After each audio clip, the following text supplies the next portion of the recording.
Bonjour à tous, merci d'être aussi nombreux pour ce dernier rendez-vous des Utopiales de cette année 2018. Nous allons donc assister à la conférence de Madame Jacqueline Costalescu. Je vais vous faire deux petits mots de présentation avant de lui céder la parole. Donc je précise que je m'appelle Renaud Déhy et que j'ai le privilège de diriger la rédaction de l'hebdomadaire Marianne.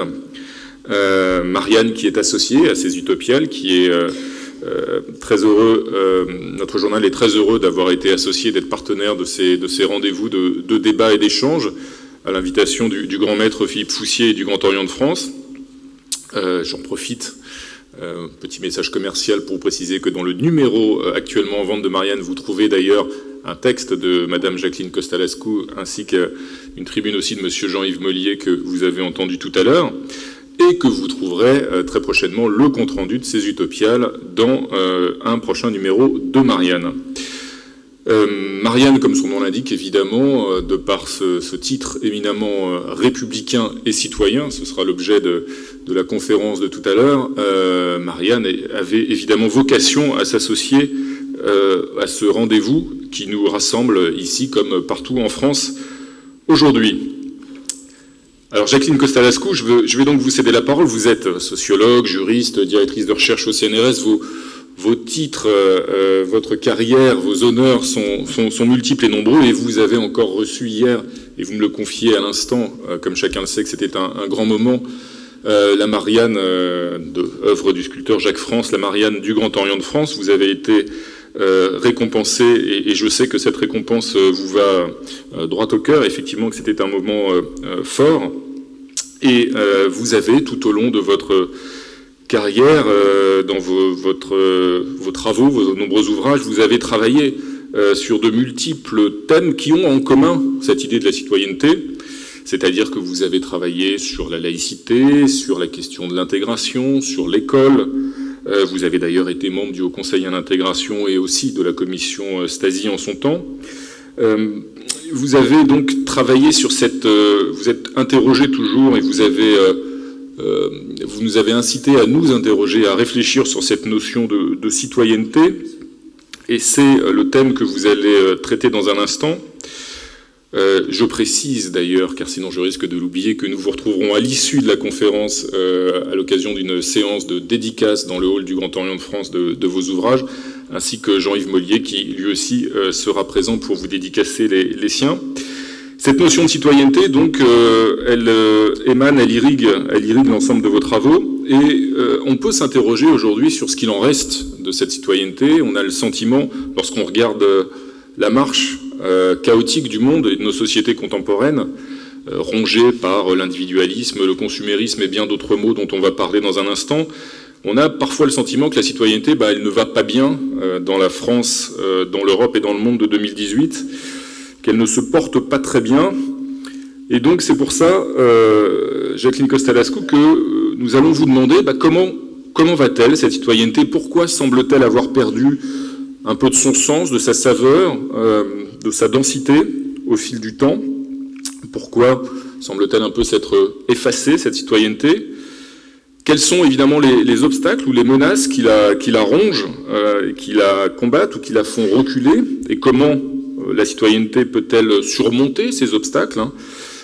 Vous allez évoquer notamment la question, un sujet qui irrigue, qui imprègne les sociétés contemporaines, et en tant que journaliste, je m'y affronte comme nombre de mes confrères, moi aussi, quasi quotidiennement. C'est cette notion de complotisme aussi qui ronge un peu nos sociétés contemporaines et l'esprit humain.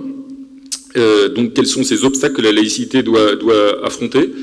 Et puis je sais, parce que vous êtes résolument optimiste, et vous avez bien raison de l'être, que vous avez cette nature résolument optimiste, que vous allez nous expliquer en fait comment est-ce que cette citoyenneté, elle a encore de beaux jours devant elle, et comment elle va justement se régénérer, se perpétuer. Et tout ça se résume dans le titre de votre conférence, et je vous cède la parole bien volontiers, ce titre optimiste, bienveillant et chaleureux. Vous avez donc choisi de discourir sous ce titre, je vous cite, « Marianne n'a pas peur de la complexité Marianne aime la beauté de la complexité du monde. Merci, je vous cède la parole. Merci à Renaud Dely qui a en 2 minutes résumé, et puis au fond on s'arrête là, ce dont nous allons discuter, débattre peut-être. Alors, Marianne aime la beauté de la complexité du monde. C'est un titre qui peut intriguer, qui doit intriguer. Mais en effet, est-ce qu'on se rend compte à quel point Marianne, la représentation de Marianne, étonne les étrangers, nos amis étrangers, qui ont l'habitude d'avoir une représentation de leur nation avec des personnages guerriers. Or, Marianne n'est pas sur un destroyer, Marianne n'est pas protégée par une armure, et Marianne n'est pas sur sa tête avec un aigle. Et Marianne, elle se présente, j'allais dire, elle montre son corps, elle a les cheveux au vent, et le bonnet phrygien n'emprisonne pas ses cheveux. Je crois que nous sommes un des rares pays à avoir ce genre de représentation. Et on l'a oublié parce que ça nous semble tellement évident. Et la phrase de Louise Michel lui correspond aussi bien.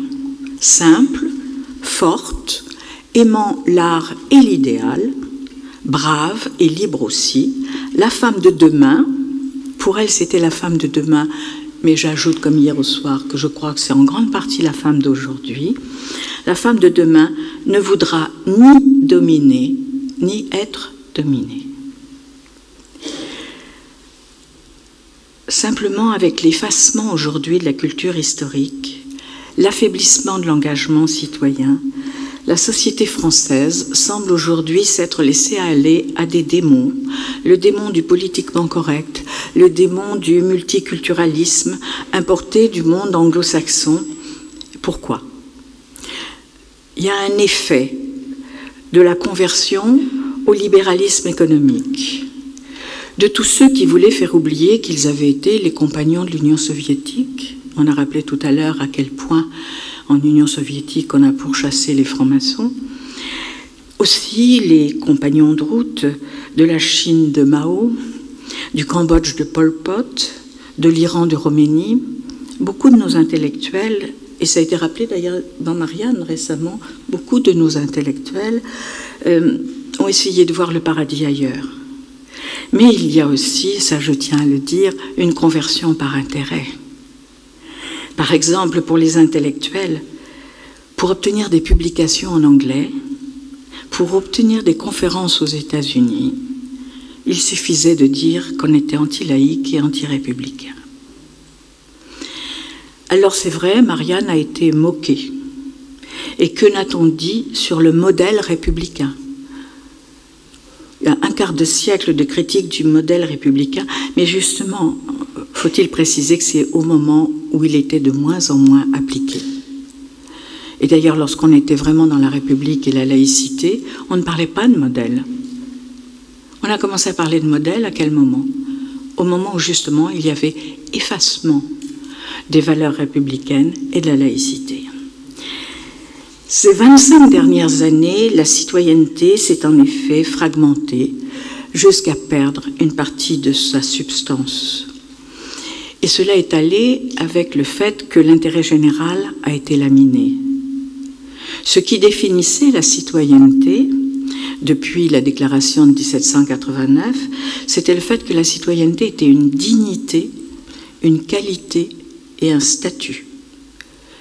Or, malheureusement, ça s'est réduit de plus en plus à la possession d'une carte d'identité, à des prestations, et voire pour certains, à une sorte de marque d'une identité nationale à laquelle on a fait dire n'importe quoi. Une dignité, je cite, c'est le respect que l'on vous doit en tant que citoyen. C'est un honneur. La qualité, c'est la capacité à agir que l'on vous reconnaît. Le statut, c'est un ensemble de droits et de devoirs. L'homme de qualité, c'est comme ça que l'on définissait les nobles dans l'Ancien Régime. Et l'homme de qualité est devenu le citoyen sous la Révolution française, qui avait droit de cité et qui participaient à la vie de la cité. Autrement dit, ça n'était pas simplement une appartenance à un ordre, mais une reconnaissance, et au sens où les philosophes parlent de reconnaissance, comme par exemple Axel Honneth, et qui s'accompagne d'une participation à la vie collective. Alors c'est vrai que de plus en plus, on a vu apparaître des identités, de phénotypes, d'origine, de confession, ce que j'appelle le jeu de masques. Vous vous souvenez, les affiches antiracistes, un masque blanc égale un masque noir? Quand on est dans la citoyenneté, on n'est pas dans un jeu de masques. Alors je vais prendre deux exemples pour montrer que la citoyenneté a perdu son sens partiellement. L'évolution du concept d'intégration et les avatars de la laïcité. L'évolution du concept d'intégration, c'est tout à fait symptomatique de l'évolution du sens ou de la perte de sens, puisqu'aujourd'hui, on recommence à parler d'intégration, mais on parle de plus en plus parce que les organisations internationales nous l'imposent, et on sait pourquoi, parce que cela vient en effet du modèle anglo-saxon, on parle d'inclusion. C'est étonnant ce terme d'inclusion, includere, enfermer. Ah oui, on vous fait entrer dans un ensemble, mais on vous y enferme. Alors c'est intéressant, ça a été prévu au départ pour les handicapés, l'inclusion des handicapés à l'école. En France, c'était beaucoup plus subtil. On est passé du concept d'assimilation, l'absorption dans le corps social, jusqu'à faire disparaître l'élément étranger. Ça convenait tout à fait à la colonisation.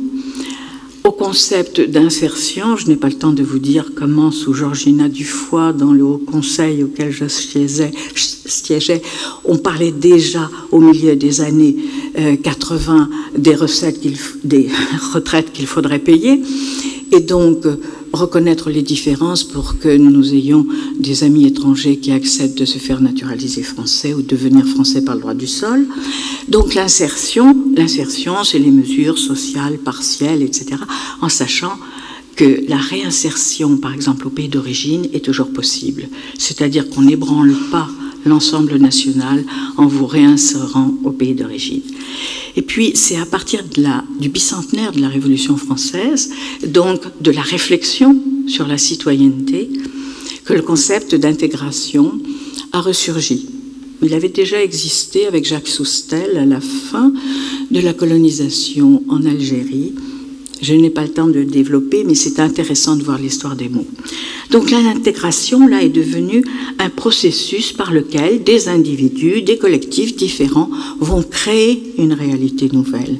Et ce qui est intéressant dans la notion d'intégration, c'est qu'on ne vous demande pas de vous fondre, on vous demande d'être vous-même, mais en créant quelque chose d'autre.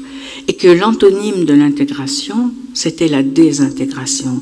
C'est-à-dire une fois dans un processus d'intégration, si on essaye de vous expulser, ça veut dire que c'est l'ensemble qui est ébranlé, c'est l'ensemble qui perd son unité. C'est un très beau concept. Seulement, c'était un concept qui était lié, en effet, à celui de la citoyenneté au sens du bicentenaire de la Révolution française. En l'an 2000, la peur que les banlieues s'enflamment à nouveau a fait qu'un grand rassemblement de jeunes pour la citoyenneté, peut-être quelques-uns d'entre vous y ont assisté, a été organisé à la Grande Arche de la Défense, sous l'égide de Lionel Jospin. Le malentendu était évident dès le départ. Pourquoi? On a pensé les jeunes et la citoyenneté uniquement en termes de jeunes des banlieues. Et c'était le triomphe de cette logique qui allait s'imposer ensuite du raisonnement par catégorie de population. Avec Dominique Charvet, on a animé l'atelier « Être citoyen aujourd'hui ». Et là, on a entendu « On veut des politiciens », il disait politiciens, qui nous ressemblent, des blacks, des beurs, des jeunes.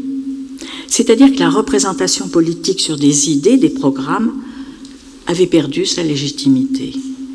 Ce qui était prôné, c'est une représentation ethnique, démographique. Et l'idée était que l'égalité, c'était la ressemblance. Il fallait s'identifier, il fallait ressembler, c'est-à-dire, au fond, dans une démocratie, le contraire de l'égalité. Déjà, les philosophes grecs qui avaient réfléchi à la démocratie disaient que l'isomorphisme n'est pas l'isonomie, c'est-à-dire qu'il n'y a égalité que par rapport à.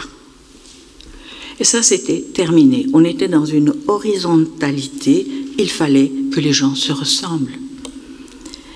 Alors, cette grand-messe ratée de la Grande Arche de la Défense, eh bien, c'est vrai, elle a montré les contradictions que nous avons vécues aussi au Haut Conseil à l'intégration. Les contradictions qui ont éclaté à partir d'une réflexion sur les médias. On est arrivé, pourtant on avait beaucoup discuté sur le contrat d'intégration, contrat social, etc. On est arrivé au casting de la diversité dans les médias. Vous nous en donnez combien? Un peu de blague, un peu de beurre. Et progressivement, des images de l'antiracisme à la Benetton se sont imposées. Nous n'étions plus dans la citoyenneté, mais dans une juxtaposition de diversité d'origine et de phénotype. Alors c'était évident qu'il fallait une réflexion sur le renouvellement de la représentation en France, que la démocratie représentative ne fonctionnait pas très bien. C'était évident qu'il y avait des chasses gardées dans les médias, etc. On voulait en effet une représentation plus jeune, plurielle. Oui, mais ça a été absorbé par la vision ethnique de la pluralité d'une société au mépris de la dialectique identité-citoyenneté qui était à la base de la déclaration de 1789. En effet, la déclaration de 1789 a distingué l'homme et le citoyen. C'est fondamental. Ça veut dire que la personne a deux visages comme Janus et que la personne évolue, se construit avec l'identité et avec la citoyenneté. Et cela dans une parfaite dialectique. Je vous le dis vite, l'identité c'est quoi? L'héritage, la filiation, la tradition, la symbolique du sang, la terre des ancêtres, la mémoire, la communauté, la confession. Et en face, en dialectique, la citoyenneté, le registre de la citoyenneté. Non, ce n'est pas l'héritage, c'est le contrat social. Non, ce n'est pas la filiation, c'est le choix, l'acte de volonté. Non, ce n'est pas la tradition, c'est le suffrage. C'est le consentement dans la vie privée. Ce n'est pas la symbolique du sang, c'est le droit du sol. Ce n'est pas la terre des ancêtres, c'est le territoire politique. Vous êtes justiciable, usager, électeur, éligible. La mémoire, certes, mais l'histoire collective dans laquelle vous pouvez entrer, quelle que soit votre origine, votre appartenance. Vive la fiche rouge. La communauté, mais non. 1901. L'association, c'est-à-dire qu'on se réunit autour d'un objet, on se réunit pour défendre quelque chose. Dans les années 30, grande discussion. Qu'est-ce que c'est qu'une association bretonne? Est-ce que c'est une association dont les membres ont un nom breton, une généalogie bretonne, sont nés en Bretagne, parlent une langue celte? Ou bien est-ce que c'est une association qui a envie de défendre les cultures celtes? Morvan-Lebesgue, qui a été un excellent journaliste du Canard enchaîné, écrivait, à ce moment-là, on a dit non, une association bretonne, c'est comme celle qui avait comme vice-président un ami de Senghor, qui était wolof et qui était passionné par la comparaison entre la langue wolof et les langues celtes. Et il y avait un terme dont on a parlé tout à l'heure, qui fait très bien l'unité dans la dialectique entre l'identité et la citoyenneté, c'était le terme fraternité. Car la fraternité a un sens au niveau identitaire, mais elle a aussi un sens au niveau de la citoyenneté.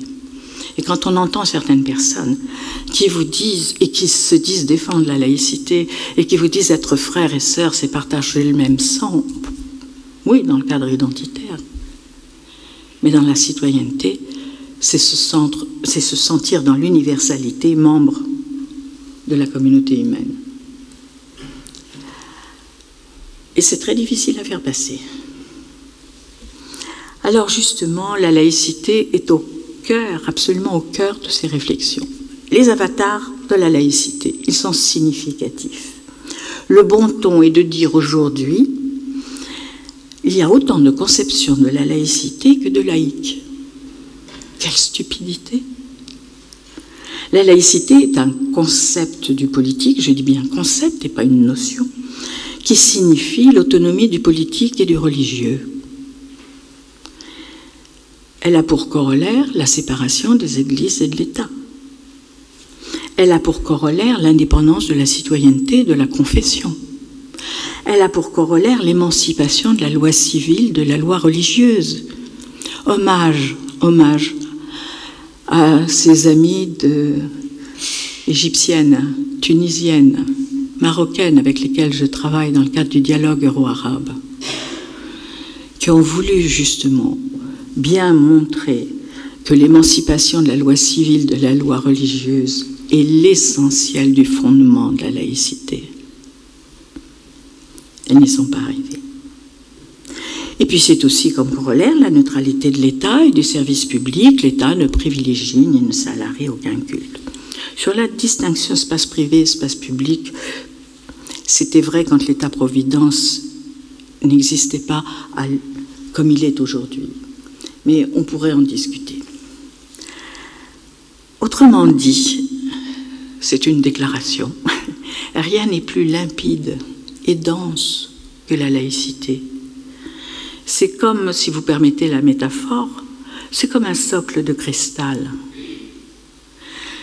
Mais comme un socle de cristal qui est frappé par une multitude de rayons qui sont autant de revendications religieuses ou autres, de demandes spécifiques, et évidemment les rayons sont réfléchis, diffractés, etc. La stupidité, c'est de confondre ce qui est réfléchi et diffracté avec le socle de la laïcité. Et si vous me permettez de citer ce proverbe chinois que tout le monde connaît, mais qui, j'ai appris par un ami chinois que ça fait partie de l'éducation des lettrés en Chine, quand le sage montre la lune, l'imbécile regarde le doigt. Et on a l'impression qu'aujourd'hui, cette façon de parler de la laïcité, c'est comme on ne parlait que du doigt, on ne voit pas le reste. Alors, la transparence et la densité de la laïcité, vous le savez, tiennent à son idée fondatrice, et ça a été rappelé par Philippe Foussier, l'égale dignité des personnes. Et l'égale dignité des personnes, ça correspond en 1792 à la création de l'état civil, où tout le monde est enregistré sur un grand registre tenu par un élu, le maire. Et sur ce registre, vous êtes noté de la naissance à la mort, je cite, quel que soit votre rang, votre sexe, votre religion. Combien y a-t-il aujourd'hui d'étrangers qui ne peuvent pas exister en tant que sujet de droit parce qu'ils n'ont pas d'état civil? Et cela suppose l'égale dignité des personnes, une règle qui est appliquée par la Cour européenne des droits de l'homme, qui est la règle de la conciliation des libertés. Alors quand on vous dit, je connais les slogans, hein, je travaille beaucoup avec des personnes qui sont radicalisées, c'est mon droit, c'est mon choix, c'est ma foi. Alors je pose toujours la question, et alors? Vous n'êtes pas sur une île déserte? Et les libertés des autres? Et on vous parle de signes religieux. Je ne sais pas si vous avez remarqué, ceux qui attaquent la laïcité sont toujours sur « Ah oui, mais ils le portent, c'est une volonté, c'est un choix. » Oui, mais les autres? Comment le signe est perçu? Il n'y a pas de signe, il y a un émetteur, mais il y a aussi un récepteur. Moi, je travaille avec des personnes qui, par exemple, je pense à une amie algérienne qui s'est évanouie. Parce qu'en voyant des tchadors en face de nous dans un amphithéâtre universitaire, elle était transférée au SAMU, parce que sa cousine a été défigurée au vitriol parce qu'elle ne portait pas le voile dans son pays. Quand est-ce qu'on dira que nous sommes une terre d'asile? Pas suffisamment, mais une terre d'asile pour des gens qui ont fui des persécutions religieuses. Que ce soit des femmes mises au ban de leur société, que ce soit des homosexuels, des gens qui sont obligés de fuir, et dans quelles conditions? Je pourrais vous parler tellement de cas d'amis. Vous voulez les remettre dans les mêmes situations ici? Est-ce qu'on imagine les souffrances que ça représente pour une femme qui a été emprisonnée par la police du mauvais voile, mise dans le département des prostituées, qui a subi tous les sévices des prostituées, qui ensuite s'est évadée, qui a vécu dans la clandestinité dans son pays? On n'est pas là, on ne parle pas simplement d'un bout de tissu en se posant la question, est-ce qu'elle veut bien le porter ou pas? Alors c'est ça aussi la citoyenneté.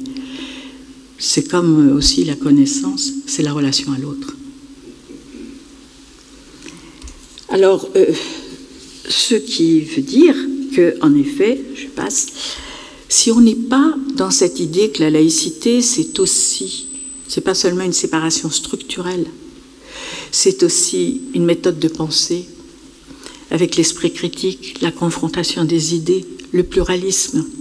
C'est aussi une méthode d'action. Comme disait très bien Paul Ricoeur, c'est d'abord une éthique de la responsabilité. Et on va le voir avec le complotisme, on inverse complètement l'éthique de la responsabilité. La faute, c'est les autres. Alors, oui, cela veut dire qu'aujourd'hui, les idées reçues se donnent libre cours à partir d'une inversion de sens sur la citoyenneté et plus encore sur les valeurs républicaines et la laïcité, qui font que l'on n'arrête pas d'être comme dans un jeu de miroir.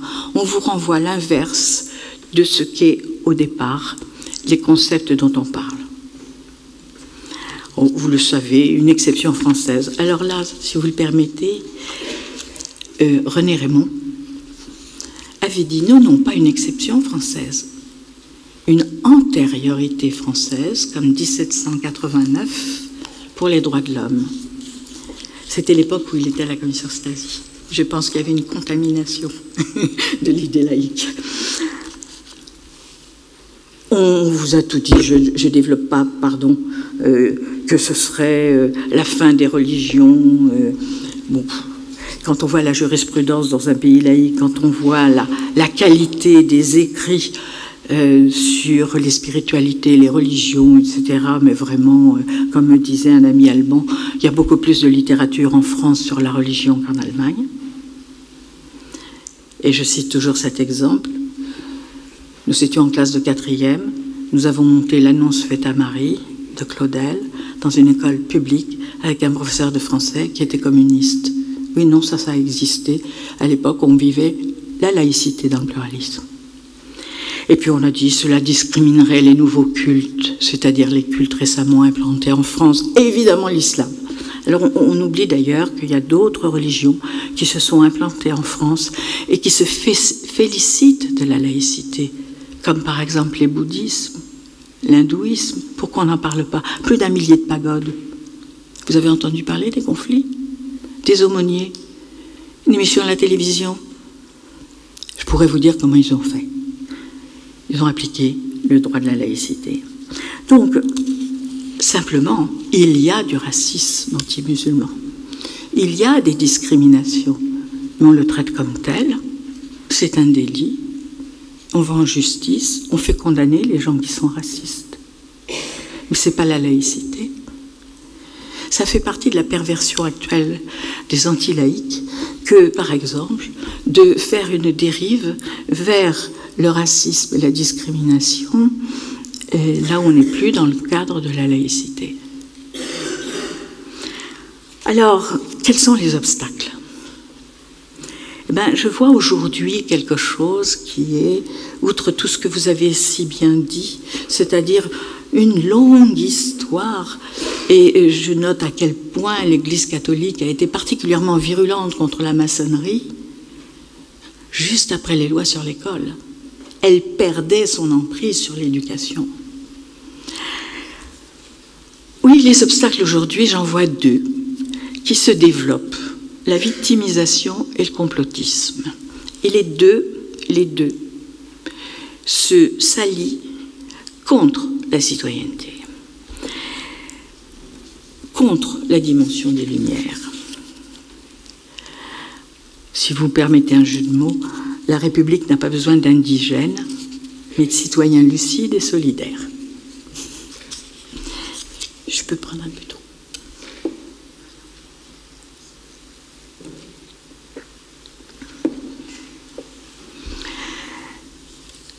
Reconnaître le pluralisme et non pas la diversité. La diversité, c'est un fait. Et plus vous êtes dans une société démocratique, plus vous avez de diversité. Ce n'est pas un concept du politique, sauf si, comme le dit très bien cet auteur américain qui a écrit un livre assez remarquable, La diversité contre l'égalité. Vous faites une juxtaposition de différences. Ah, c'est formidable. Nous sommes des démocrates, mais les différences, vous les figez dans des entités et vous en faites du lobbying. C'est extraordinaire. Mais c'est pas ça l'égalité. Et c'est pas ça la citoyenneté républicaine. Alors, si vous introduisez le pluralisme, je pense des jeunes qui sont radicalisés, à qui se dit, mais bon, explique-moi comment tu vois les choses, on va aller jusqu'au bout, mais peut-être que j'ai tort. Finalement, tu vas peut-être me faire douter. Alors, on a l'explication. Dans le complotisme, c'est pareil. Je ne dis jamais à quelqu'un qui est dans le complotisme qu'il a tort.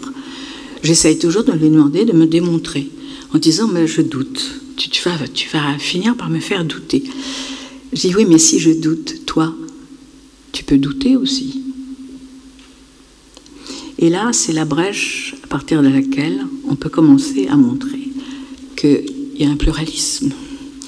Il y a des visions du monde différentes, des explications du monde différentes, des engagements différents. Mais ils ne se valent pas tous. Eh bien, c'est déstabilisant. Nous sommes dans une société, dans des sociétés en pleine mutation. Et ce qui me frappe aujourd'hui, je suis tout le temps sur le terrain, je commence à bien connaître les hôtels Ibis de banlieue. Quand on est sur le terrain en permanence, ce sont les peurs. Si vous n'accordez pas un minimum de réassurance, si vous n'accordez pas aux personnes qui ont besoin d'être dans des pensées simplistes, d'avoir des réponses. Mais madame, je ne serre pas les mains. Je ne peux pas serrer les mains d'une femme. La religion me l'interdit. Ah oui, la religion te l'interdit. Et si moi je te serre la main, qu'est-ce qui va se passer? C'est pas possible. C'est un acte de fornication. Alors évidemment, je dis, moi, fornication, ça m'évoque le droit canon du Moyen-Âge. Où est-ce que tu as trouvé ça? Il sort un smartphone, il fait l'application. Je travaille sur les sites islamiques, les applications, etc. Il fait l'application, et là, il me montre, serrer la main d'une femme, égale fornication, égale tant de points en moins pour aller au paradis. Et vous avez toute la liste des tabous, des interdits, avec combien ça vous coûte. Ça rappelle un peu l'histoire. Eh bien, c'est vrai que nous sommes donc là, pas seulement à un moment où la citoyenneté est attaquée par des retournements sémantiques, comme a dit si bien Fathia Agag, par l'usage du virtuel, qui vous indique ce qu'il faut penser, ce qu'il faut faire et ce que vous risquez, par un jeu de miroir où on vous donne un fragment de réalité, et avec la technique de l'amalgame, on vous donne une explication générale. C'est aussi la logique des stéréotypes. Et pourquoi les stéréotypes, ça marche? Pourquoi ces logiques-là marchent? Parce qu'il y a toujours une petite part de vérité. Dans le stéréotype, il y a toujours une petite part de vérité. D'ailleurs, c'est comme ça que l'humour, avec les blagues qui sont à la limite, par exemple, du racisme, ça marche. La petite part de vérité qui part d'une observation, et on fait un amalgame, et à partir de là, on explique tout. Et ce qui est formidable, c'est que ça a une valeur explicative, mais aussi une valeur prédictive. Vous allez voir, ça va se passer comme ça. Et là, on arrive à la victimisation. Comment, quand on enferme des personnes dans le rôle de victime, ils vont jouer sur le rôle de victime. Ils vont se revendiquer comme victimes pour exister. Et on va assister à ce que le sociologue américain Erving Goffman a si bien étudié. Il y a des populations qui ont tellement souffert historiquement, où il y a des individus qui ont souffert du racisme. Ils finissent par se présenter comme tout le temps victimes. Et ils retournent le stigmate. Le stigmate, il n'existe plus que par cette marque extérieure. Et c'est cette problématique, enfin, qui est passionnante à étudier, mais qui est aussi un peu effrayante, c'est la problématique de la visibilité. J'existe par la visibilité, j'existe par le stigmate, j'existe par la marque qui est le regard. Il m'a traité, il m'a regardé. On existe par là. Je me souviens d'un débat avec Tarek Ramadan, que j'ai bien connu, et avec des jeunes de l'UOIF. J'avais lancé l'idée, mais pourquoi est-ce que vous ne voulez pas de belles mosquées? Il y a beaucoup d'argent en banlieue qui circule. Il y a de l'argent qui vient de partout, et des trafics, etc. Pourquoi vous ne voulez pas de belles mosquées? Et là, un jeune de l'UOIF m'avait vraiment éclairé. Il m'a dit non. Nous préférons l'islam des caves. Parce que, comme ça, on va vous montrer ce que vous faites de nous. Ce jeu pervers sur la victimisation entretient le paternalisme des autres. Et le paternalisme, c'est cette façon de se sentir un peu condescendant, donc un peu supérieur, et en plus, c'est extraordinaire, vertueux. On est généreux dans le paternalisme. C'est Balzac qui disait « Un bourgeois se sent d'autant plus grand qu'à la sortie de la messe, il donne un sou aux mendiants. » Eh bien, dans le jeu des minorités visibles, il y a un peu de ça. Il y a un peu de cette façon d'avoir le rôle condescendant qui fait qu'on s'intéresse aux pauvres, aux racisés, aux discriminés. Et là, si vous étudiez la sémantique de l'immigration, c'est extraordinaire quand même. C'est une définition objective, c'est Michel Tribala à l'INED qui l'avait donnée, et qui est tout à fait juste. Bon, je n'entre pas là-dedans, ce qui m'intéresse, c'est l'usage. Pourquoi un Américain résidant à Paris, vous ne direz jamais que c'est un immigré? C'est un Américain qui réside à Paris. Pourquoi la notion d'immigré, ça ne marche pas avec les Asiatiques? Ils n'acceptent pas d'entrer dans une catégorie de victimes. Ça marche qu'avec nos anciens colonisés africains. On rejoue le jeu colonial. Et le cercle vicieux est tel que, eh bien oui, on va se retrouver dans ce jeu de rôle où on va avoir la victime d'un côté, celui qui va protéger la victime. Mais qu'est-ce que ça veut dire? C'est qu'on est dans une spirale infernale où les personnes qui sont victimes ne peuvent pas sortir de leurs conditions. Et c'est l'une des sources de la radicalisation des jeunes aujourd'hui. Je vous assure, les lettres, les propos sont assez exceptionnels en ce domaine. Ils vous disent « J'en ai assez d'être traité de jeunes des banlieues, de jeunes issus de l'immigration. Je veux devenir acteur de ma vie. Je veux devenir un héros. Je veux devenir un homme nouveau. » Et la radicalisation se définit, ma définition a été reprise par le ministère de l'Intérieur, comme un processus de rupture qui a pour but la transformation de soi et la transformation de la société, du monde, d'un environnement large, et la fin justifie les moyens, jusqu'à la violence et jusqu'au terrorisme. Toutes les pensées totalitaires ont usé de cela. Alors c'est intéressant de voir que l'homme nouveau, on l'avait déjà dans la Bible, mais vous aviez le Mensch qui a été détourné du Mensch de la tradition dans le judaïsme par les Allemands. Les Mensch, pour les nazis, c'était les blonds aux yeux bleus, les Ariens. Mais l'homme véritable, j'ai connu l'homme véritable de l'Union soviétique. C'est cette idée que dans une pensée totalitaire, et ça interpelle les francs-maçons, dans une pensée totalitaire, ils vont jouer sur quelque chose qui est fondamental. Qu'est-ce qui va me permettre, avec un nous collectif, de me transformer moi, devenir quelqu'un d'autre? Et c'est possible. Ça va très loin de défendre ces idées. C'est-à-dire, c'est un usage pervers du chemin initiatique. Et cette perversion du chemin initiatique, si on ne l'analyse pas comme telle, on sera toujours à côté de la plaque. Jamais les radicalisés ne partent avec l'idée qu'ils vont aller couper les têtes.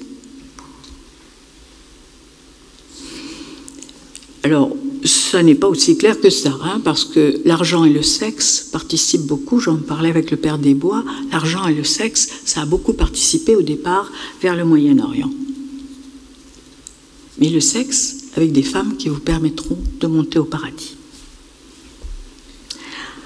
Alors, la radicalisation montre bien comment on est à la fois un jeu sur « je ne veux plus être victime, je veux devenir un héros, un acteur de ma vie, jusqu'au martyr ». Et d'autre part, je vais entrer dans une autre explication du monde. Et c'est là où on trouve le complotisme. Ça, c'est pour nous. La théorie du complot dénonce les mensonges. On vous ment. Alors, c'est extraordinaire, hein, sur les sites islamistes, vous avez un usage très intelligent. Certains sites islamistes ont été faits par des game designers qui ont fait les spots de recrutement dans l'armée américaine.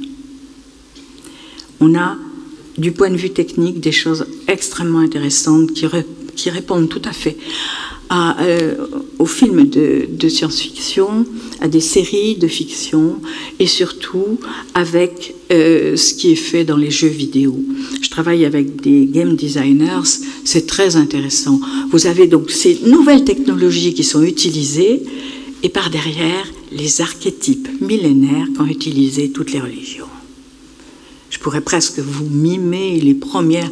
Vous avez le soleil qui se lève, vous avez la foudre et les éclairs qui montrent la puissance, un personnage qui n'est qu'une silhouette, mais qui a un regard et qui a une chose très importante et qui vous tend la main. Toi qui as été humilié, toi qui n'es pas reconnu, je vais te reconnaître, je vais te faire connaître. Excusez-moi, mais c'est les termes des frères. Tu vas connaître un autre monde. Vous voyez la perversion? Ils utilisent malheureusement des armes qu'ils retournent contre nous. Alors, dans cette théorie du complot, il y a évidemment sur un faux paranoïaque. Hein, c'est-à-dire que la faute, c'est toujours des autres. Et celle que vous avez très bien décrite tout à l'heure, il faut trouver, c'est beaucoup plus qu'un bouc émissaire, parce qu'un bouc émissaire, ça vous permet de passer à quelque chose d'autre. Non, là, on est dans une explication de pourquoi tout va mal, pourquoi... Alors là, on trouve tout. En général, dans la paranoïa, vous avez l'État, les riches, les médias, hein, ceux qui ont le pouvoir. Ça, c'est le tableau générique. Et puis, progressivement, on entre dans, évidemment, les francs-maçons, les Illuminati. Je ne vais pas vous raconter ce que des gamins de 4e me disent. Ça. Rihanna, c'est une prêtresse Illuminati, et il me raconte avec plein de luxe, de détails, de chiffres, de numérologie, etc. Comment on arrive au grand complot des Illuminati. Illuminati, mais vous savez, madame, les Illuminati, ça renvoie à 666, le chiffre de la bête.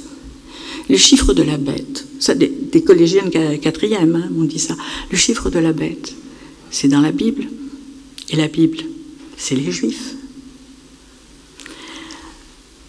Et donc, on a cette idée d'une paranoïa générale avec des fixations. Et alors là, je dois dire qu'historiquement, c'est intéressant parce qu'on retrouve toujours les mêmes. Et il y a en tout cas un point commun à toutes les formes de complotisme, c'est l'antisémitisme. Avec des phrases, je cite, vous allez voir à quoi ça fait allusion, il faut nettoyer, éliminer les tâches qui défigurent le monde. Alors tout est permis, tout est licite. Les avantages de la théorie du complot, du complotisme. Moi, j'essaye de voir comment, notamment, des jeunes vivent ça. Elle permet de se distinguer socialement. Moi qui étais nulle, traitée comme un nul, qui n'existais pas, qui était dans ma banlieue pourrie, pardon, hein, je cite, tout d'un coup, moi je sais. Je suis un élu. Et je sais pourquoi on a intérêt à vous mentir. Je cite, regardez les profs. Ils font toujours le même programme pour tous les élèves. Mais c'est pour endormir, c'est pour nous traiter comme des moutons. L'éducation revient tout le temps. Hein, donc, le deuxième point, c'est que le complotisme vous permet d'être un sachant. Vous savez, les autres ne savent pas. Et dans ce savoir, on a une revanche. Une revanche qui vous permet, c'est un troisième point, d'être au-dessus des lois. Vos lois, là. Alors, il faut les entendre parler des juges. Et je fais la formation des juges, des enfants là-dessus. Ils sont complètement à côté, ils ne savent plus comment faire. Mais vos lois, madame, c'est pas la vraie loi. D'où le lien très important entre la délinquance et les théories du complot. Parce que ceux qui sont rebelles, ceux qui sont délinquants, mais c'est ceux qui ont compris. Et on retrouve ce qu'on a eu aussi dans les radicalités politiques, la rébellion qui fait qu'on a un autre ordre de référence. On est au-dessus des lois et on a nos propres codes. Travaillant avec l'administration pénitentiaire de Fleury-Mérogis et de Fresnes, j'ai trouvé un surveillant qui m'a dit cette phrase formidable. Être un détenu radicalisé, c'est être un caïd avec un supplément d'âme. On gagne sur toute la ligne. Ça veut dire aussi l'identification à un groupe, le groupe d'élus, et le nous prime sur le je, et donc on va pouvoir vous donner des ordres. Ça veut dire une responsabilité individuelle qui s'efface dans le combat contre l'ennemi commun. Je cite un jeune me disant, vous savez, on partage une promesse. Vous voyez les termes, comment depuis des millénaires on retrouve exactement les mêmes. La promesse. Je me posais plein de questions, avec eux, j'ai des solutions.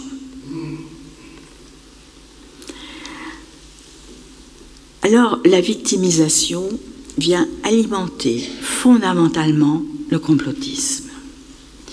Parce que le complotisme vient combler un vide de reconnaissance, je l'ai expliqué, mais aussi un vide dans l'action possible. Parce que le complotisme, on a tendance à croire, on va vous expliquer que tel reflet sur un rétroviseur montre que c'est le complot, que les tours jumelles, etc., que l'assassinat de Kennedy. Mais tout est passé au crible d'une réexplication, mais qui est toujours en miroir. Vous dites ça, moi en miroir, je vous dis le contraire, je vais vous prouver le contraire. Et ce miroir, c'est comme ces jeunes qui voulaient un islam des caves, c'est vous renvoyer votre culpabilité. Vous ne voulez pas voir votre culpabilité, mais non seulement vous nous mentez, mais vous êtes coupable de mener le monde. Ce qui justifie après tout ce que l'on peut faire. Et à ce moment-là, on voit bien les deux étapes dans la victimisation. Il y a deux façons d'être victime. La victime passive. Bon, on est dans le rôle de victime, on va jouer ça pour exister, comme je le disais tout à l'heure. Mais il y a ceux qui veulent sortir de la victimisation. La victimisation qu'ils ont subie ou qu'ils croient avoir subie. Et n'acceptant plus, alors il faut les entendre parler de la condescendance des professionnels, des profs, des politiques. Les médias, c'est plus complexe. Et parfois même, les femmes. Vous savez, madame, ici, hein, c'est une société de dépravation. Parce que c'est les femmes qui ont le pouvoir. Mais ils y croient. On parlait ce matin de la conviction, ils y croient. Et j'avance vite. Hein. Et c'est là où intervient non seulement cette paranoïa généralisée, etc., mais le fantasme. Un vrai fantasme où, je tiens à le dire, l'aspect sexuel est très important. Le refus du métissage, avec la ligne de partage entre le pur et l'impur. Parce que c'est le complotisme avec la victimisation liée l'un à l'autre vont jouer sur la ségrégation en catégories. On n'accepte pas que ceux qui sont dans le mensonge, dans l'impureté, puissent avoir quelque chose de commun avec vous.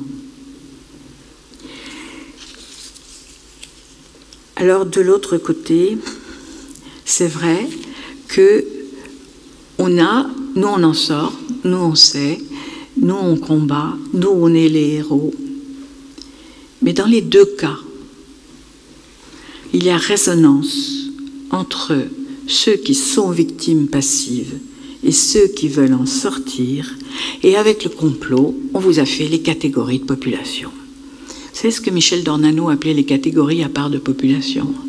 On est entré absolument dans cette logique de catégorie de population, c'est-à-dire on sort d'une citoyenneté individualisée, on sort d'une citoyenneté où vous aurez un libre choix tout au long de votre vie, vous pourrez changer, vous pourrez croire, ne pas croire. Vous avez vu à quel point c'est intéressant de voir qu'on définit la liberté de conscience uniquement avec deux volets, mais en oubliant toujours le troisième volet, le droit de changer de conviction, le droit de changer de religion, et comme vous l'avez très bien dit, le crime d'apostasie est puni de mort dans combien de pays encore? Et c'est ça le plus important. Ça, je dois dire que Lustiger, dans le groupe que j'animais, avait eu cette phrase choc, mais si juste. Un pays laïque, c'est un pays où on peut naître juif polonais et devenir l'un des premiers prélats catholiques de France. J'aime bien citer aussi des personnes avec lesquelles je n'avais pas forcément une communauté de pensée, mais qui justement, c'était aussi, et ça c'était dans les années 90, où on pouvait encore dire ça. Je ne suis pas sûre qu'on pourrait, je le dis à des jeunes radicalisés, ça les déstabilise complètement. Alors, l'illusion de la connaissance avec le complotisme, c'est l'illusion d'exister. Et le net est un redoutable outil de propagande aux mains des extrémistes. Là aussi, beaucoup de nos jeunes collégiens savent parfaitement se servir du net et par exemple, ils savent quel logiciel utiliser pour aller sur le darknet. Quand je dis ça à des enseignants, la majorité des enseignants ne savent même pas qu'il y a un darknet. Et cette phrase si jolie, je veux dire, disant, vous savez, madame, le darknet, hein, pour nous, c'est le bon coin. Vous pouvez y acheter des armes, de la drogue, des pièces automobiles, etc. D'ailleurs, en général, ils me proposent, vous avez besoin de quelque chose. Et c'est là, vous voyez, où on est à côté. La bienveillance est une vertu, mais il renvoie aux professionnels, aux enseignants, une bienveillance qui est devenue une condescendance. Le care, le fameux care dont on a voulu, que l'on a voulu introduire en France, mais c'est bien la bienveillance. Mais ce jeu de regard qui est absolument fondamental, est-ce que vous me regardez à égalité ou est-ce que vous me regardez de façon condescendante? Et c'est pour ça que l'intello est détesté. L'intello, là, est détesté, alors aussi bien dans la victimisation que dans le cadre du complotisme. Les journalistes sont un peu associés à des intellos. Alors, les idiots utiles n'ont vraiment pas compris que la crainte qu'ils disent avoir de stigmatiser les jeunes des quartiers est ridiculisée par ces mêmes jeunes. J'adore les entendre parler de ceux qui n'arrêtent pas de nous attaquer en tant que laïcards, républicains ringards, etc. Il faut savoir ce que les jeunes disent de ces idiots utiles. Ils auraient honte. Alors pourquoi tant de haine? Je vais terminer par l'aspect, ça va? Oui. Pourquoi tant de haine et d'agressivité? Peut-être parce que nous sommes dans une période où tous ceux qui avaient besoin de catégories de population, de hiérarchisation sociale, d'explication du monde simpliste, d'être dans le binaire. Et j'ai beaucoup aimé ce qui a été dit ce matin et qui rejoint tout à fait, me semble-t-il, ce qui est dit en maçonnerie. On a actuellement, avec ces gens qui attaquent la République et la laïcité, des gens qui sautent à pieds joints, dans le blanc, dans le noir. Ils ont ce mode d'organisation, un petit peu comme Charlot à la fin du Pèlerin, qui, sur une frontière, est en train de sauter comme ça, de part et d'autre de la frontière. Ils n'ont pas compris que, justement, c'est pas blanc ou noir, c'est pas telle catégorie ou telle autre catégorie, mais c'est dans la qualité de la relation, que c'est dans la relation aux autres que les choses se passent. Et donc, Stephen Hawking, qui est décédé il y a quelques jours, qui disait les générations à venir, les enfants, peut-être les petits-enfants, auront intériorisé la relativité. Eh bien, on est à une période où on est d'autant plus attaqué. Quand on est laïque, quand on est républicain, etc., cette période où on est d'autant plus attaqué que finalement, je pense que c'est parce que c'est leur chant du cygne. On est dans une période de mutation. On va changer de paradigme, comme on disait ce matin. Il y a des choses nouvelles qui apparaissent. Et ceux qui sont dans les choses nouvelles, c'est ceux qui ont compris que les mobilités, la mondialisation, les changements de statut, de point de vue, de vision, dans un pluralisme et non pas la diversité, vont permettre d'avancer, qu'on n'est pas dans le binaire, on n'est pas dans le blanc ou dans le noir. Et c'est pour ça que je pense que Marianne aime la complexité du monde. Et je dis bien aime et non pas constate. On a des écrits fort intéressants sur la complexité, mais en forme de constat. Et d'ailleurs, on a l'impression qu'au bout de quelques pages, ça y est, on a compris, on est dans un monde complexe, certes. Mais non, c'est que la complexité, il ne s'agit pas seulement de la constater, mais d'en faire un mode de pensée, un mode d'action, qui fait qu'on sort du binaire, et que l'on montre la beauté de la complexité du monde. Pourquoi je peux arriver à parler avec des jeunes dans un processus de radicalisation? Parce que je leur montre tout ce qu'ils ne verront plus. Comment ils sont dans l'aveuglement par rapport à plein de choses qui se passent. Et quand on a 17 ou 18 ans, eh bien c'est peut-être intéressant de s'intéresser aussi à ce qu'il y a ailleurs. Et donc montrer que c'est une fermeture, un enfermement. Eh bien évidemment, ça a une force. Mais là, la tâche va être difficile. Vous avez vu l'enquête, 73% des moins de 25 ans croient au complotisme. Une consolation, les plus de 60 ans, il n'y en a que 3%. Donc Marianne ne se contente pas de constater la complexité de sociétés mondialisées, etc., avec les nouvelles technologies, c'est très bien. Avec aussi ces sociétés augmentées avec les nouvelles technologies. La pluralité identitaire, il faut être un peu stupide pour penser que... Là aussi, je vais citer un garçon qui me disait « Mais madame, si on m'enlève toutes les possibilités d'avoir du travail, de faire des choses, etc., au moins il y a une chose qu'on ne va pas m'enlever, c'est que je suis un homme. » Simplement, là, les fractures sont en train de se faire. Et c'est ça la responsabilité que j'ai envie de vous renvoyer. Si Marianne aime la complexité, la beauté, la complexité du monde, est-ce qu'on va permettre avec ça à des jeunes de trouver leur place dans cette société, à se reconnaître, parce que ça va être déstabilisant, parce que ce n'est pas facile. Est-ce qu'on leur montre à ce point ou pas la beauté de la complexité du monde? Il faut sortir des identités meurtrières, mais je dirais aussi mortifères, dans laquelle nous vivons.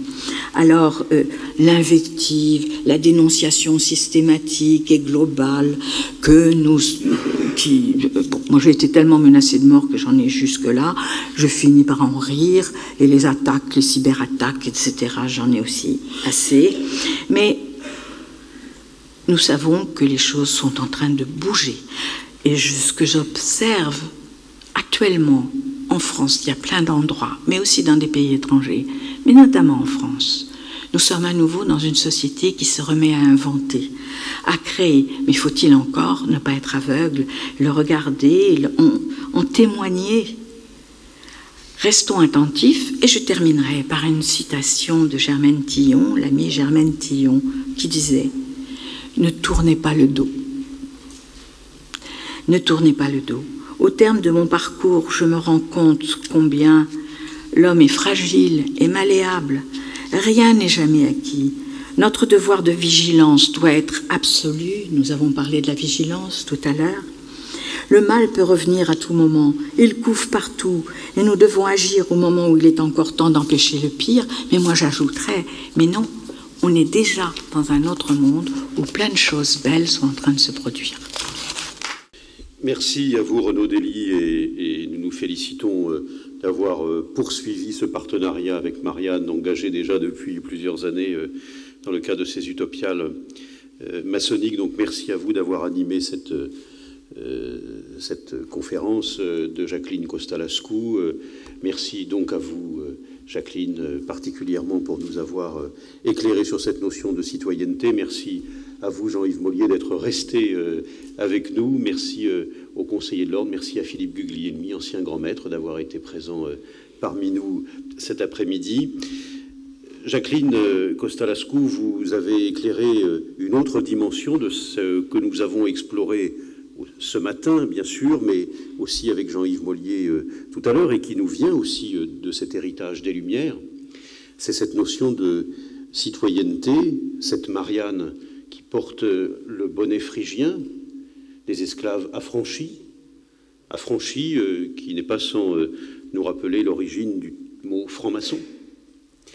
Et cette notion de citoyenneté républicaine à laquelle nous sommes attachés, elle nous permet précisément de nous affranchir de nos héritages et de nos origines. Et ce n'est pas non plus sans lien avec l'ambition de la franc-maçonnerie, de pouvoir créer à partir de ce que nous sommes d'autres hommes, d'autres femmes, c'est-à-dire d'échapper à ce qui nous a été légué, s'émanciper du passé, ne pas être ramené à son essence, mais maîtriser et définir son existence.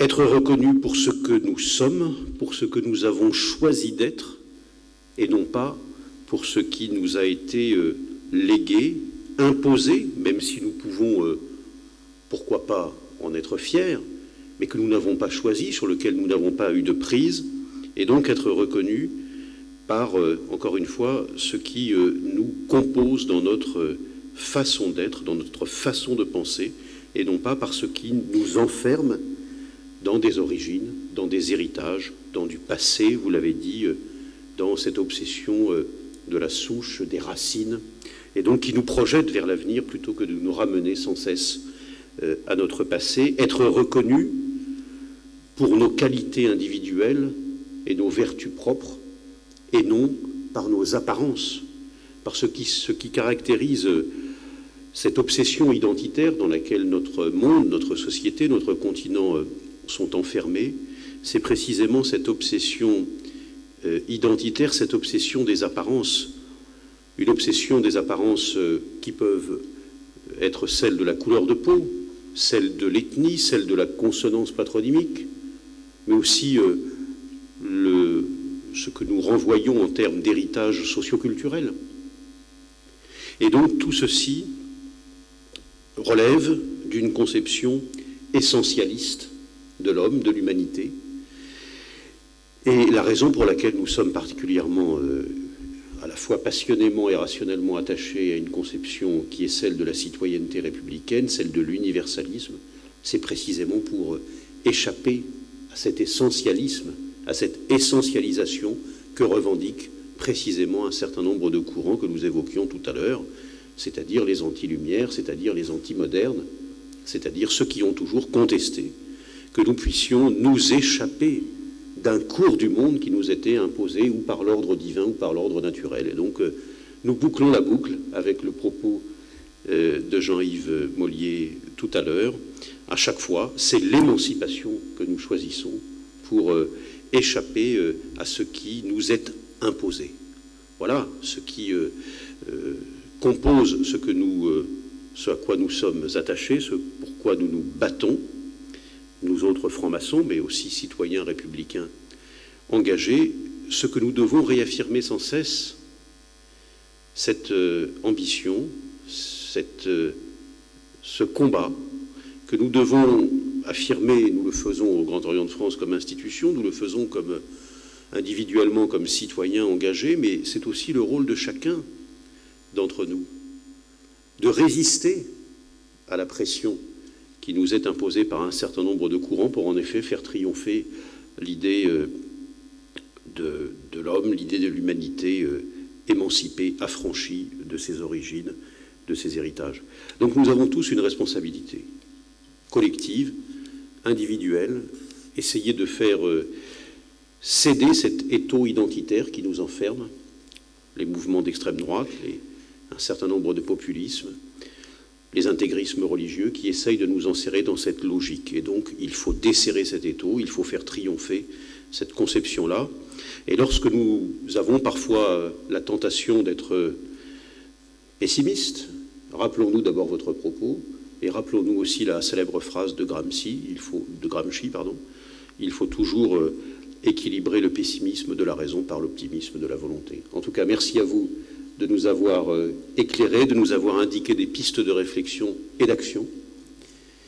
Merci encore à vous, Jean-Yves Mollier, merci à vous, Jacqueline Costalascu, merci à tous d'avoir participé à ces utopiales maçonniques qui, dans leur version parisienne, trouvent leur terme maintenant, qui se poursuivent dans quelques villes de province demain, ce qui m'amènera à gagner Marseille et y être dès demain matin. Pour ma part, peut-être certains d'entre vous rentrent-ils dans d'autres lieux de France où vous pourrez retrouver des utopiales demain également. En tout cas, merci à vous et bravo pour nos deux conférenciers de cette après-midi.